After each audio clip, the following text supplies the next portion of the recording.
Time and వర్క్లో ఇది ఒక బేసిక్ కాన్సెప్ట్ అండి. తర్వాత ప్రాబ్లమ్స్లో కొంచెం టఫ్నెస్ పెంచుదాం. ఇది బేసిక్ కాన్సెప్ట్. ఇది తెలిసి ఇది అన్ని ప్రాబ్లమ్స్కి స్టార్టింగ్ అన్నమాట. ఇది తెలిసి ఉండాలి. ఒక పనిని రాము 10 రోజులలో, లక్ష్మణ్ 15 రోజులలో పూర్తి చేయగలరు. అయినా వీరిద్దరు కలిపి ఆ పనిని ఎన్ని రోజులలో చేయగలరు? ఆప్షన్స్ ఏమి ఇచ్చాడు? 6 రోజులు, 8 రోజులు, 4 రోజులు, 5 రోజులు. హాయ్ అండి, వెల్కమ్ టు సుమా స్కూల్. ఈ ప్రాబ్లం కనుక మీకు యూజ్ అయితే ప్రాబ్లమ్ని లైక్ చేయండి, షేర్ చేయండి, కింద కామెంట్ పెట్టండి, ఛానల్ని సబ్స్క్రైబ్ చేసుకోండి. ఏమన్నాడు? ఒక పనిని రాము, లక్ష్మణ్ ఇద్దరు వ్యక్తులు ఉన్నారంట. ఒకళ్ళు 10 రోజులలో, ఒకళ్ళు 15 రోజులలో కంప్లీట్ చేస్తారు. అయినా వాళ్ళిద్దరు కలిసి ఎన్ని రోజులలో కంప్లీట్ చేస్తారు అని అడిగాడు. ఇప్పుడు మనకు తెలుసు కదా, ఒక పనిని T రోజులలో పూర్తి చేయగలిగితే ఒక్క రోజులో చేసే పని 1/T. ఇది ఫస్ట్ ప్రాబ్లంలో చెప్పాను, నేను ఫార్ములాతో సహా చెప్పాను. ఒక పనిని రాము 10 రోజులలో చేస్తాడు అంటే ఒక్క రోజులో చేసే పని ఈజ్ ఈక్వల్ టు 1/10. అది రాద్దాం.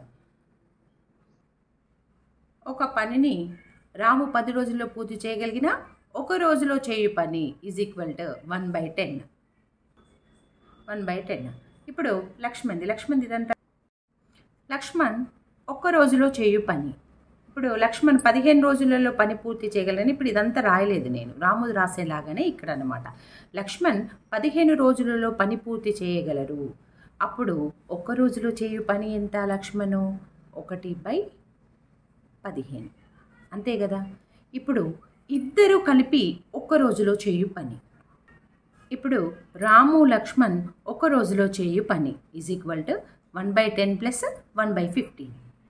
ఇప్పుడు దీన్ని సింప్లిఫై చేయండి, ఎల్సిఎం చేయాలి. ఎల్సిఎం చేస్తే ఎంత వస్తుంది? 30 వస్తుంది. ఇప్పుడు చేయండి, పైన 1 ఉంది కాబట్టి 10 3 జా 15 2 జా, అంతే కదా. 5/30 కట్ చేయండి. 5 1 జా 5 6 జా, దట్ ఈజ్ ఈక్వల్ టు 1/6. 1/6 అంటే ఇదంతా ఒక్క రోజులో చేయ పని. ఒక పనిని 1/T కాలంలో ఒక్క రోజులో చేయగలిగితే పూర్తి చేయడానికి పట్టే కాలం ఎంత అంటే T, అదే కదా. ఇప్పుడు 1/6 అంటే మొత్తం పనిని ఇద్దరు కలిపి పూర్తి చేయడానికి పట్టే రోజులు ఎన్ని రోజులు అన్నమాట? 6 రోజులు, అంతే కదా. ఇదంతా ఒక్క రోజులో చేసే పని అయితే ఈ 6 డేస్లో ఇద్దరు కలిపి పని కంప్లీట్ చేస్తారు. ఆప్షన్స్లో ఉందేమో చూడండి, 1 ఆప్షన్. Thank you.